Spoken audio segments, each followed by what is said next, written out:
আহমাদ ইবন উবায়দুল্লাহ রহত আবু সাঈদ খুদরি রাত হতে বর্ণিত তিনি বলেন, একদা রাসূলুল্লাহ সাল্লাল্লাহু আলাইহি ওয়াসাল্লাম মসজিদে প্রবেশ করে আবু উমামা রাত নামক জনৈক আনসার সাহাবীকে দেখতে পান। তিনি তাকে আনসারীকে জিজ্ঞাসা করেন, হে আবু উমামা, আমি তোমাকে নামায়ের সময় ব্যতীত মসজিদে উপবিষ্ট কেন দেখেছি?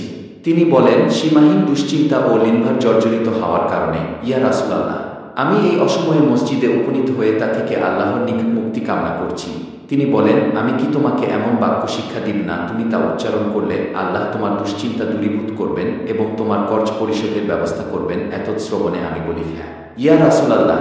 তিনি বলেন, তুমি সকাল ও সন্ধ্যায় এরূপে বলবে কি, আল্লাহুম্মা ইন্নী আউযুবিকা মিনাল হাম্মি ওয়াল হুজনি ওয়া আউযুবিকা মিন গালাবাতি দাইনে ওয়া কাহরির রিজাল। ও অর্থাৎ, ইয়া আল্লাহ, আমি তোমার নিকট যাবতীয় চিন্তাভাবনা হতে আশ্রয় প্রার্থনা করছি, আমি তোমার নিকট দুর্বলতা ও অলসতা হতে আশ্রয় কামনা করছি, তোমার নিকট কাপুরুষতা ও কৃপণতা হতে নাজাত কামনা করছি, এবং আমি তোমার নিকট লিনভার ও মানুষের দুষ্ট প্রভাব হতে পরিত্রাণ চাচ্ছি।